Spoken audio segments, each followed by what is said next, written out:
Welcome to this technical guide on the Dyson V10.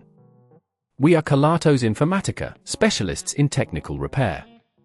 We collect your device from your doorstep, carry out a free diagnosis, and send you a quote before any repair. No phone calls, no trips to the shop. We are based at Calle Joaquín María López 26, Madrid. Convenient, transparent and professional. Link in the description. If your Dyson V10 is making a horrible noise and losing suction, it could be a sign that the motor is failing. This can happen due to wear and tear over time, and if left unchecked, it may lead to further damage to your device or a complete breakdown.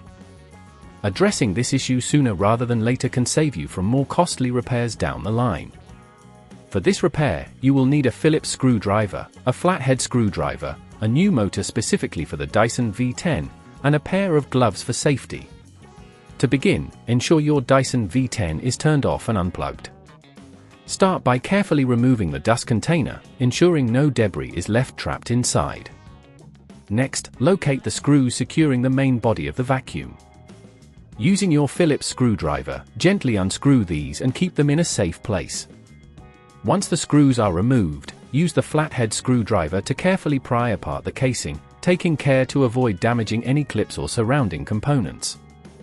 If at this point you feel it's getting too tricky, remember that at Kelatos we collect your device from your door and return it fully repaired. With the casing off, locate the motor assembly. It is usually situated near the bottom of the unit and will have several wires connected to it.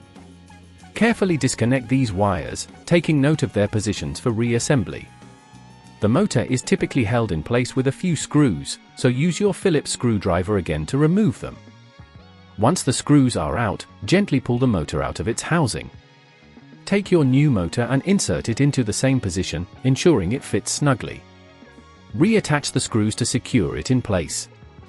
Now, reconnect the wires to the new motor, ensuring each one matches its original position. After everything is securely in place, it's time to reassemble the casing. Align it carefully and press it back into place, ensuring all clips are engaged and no gaps are present. Finally, replace the screws you initially removed to secure the casing tightly.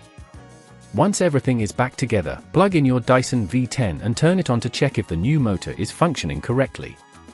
If you notice any unusual sounds or issues, it may be worth revisiting your connections. To prevent this problem from recurring, regularly clean the filters and dust container of your Dyson V10, as well as check for blockages in the hose. Keeping an eye on the overall condition of your vacuum can help prolong its life. If you'd rather not risk damaging your device, at Kelatos we collect, repair and deliver back to your door anywhere in the UK. Link in the description.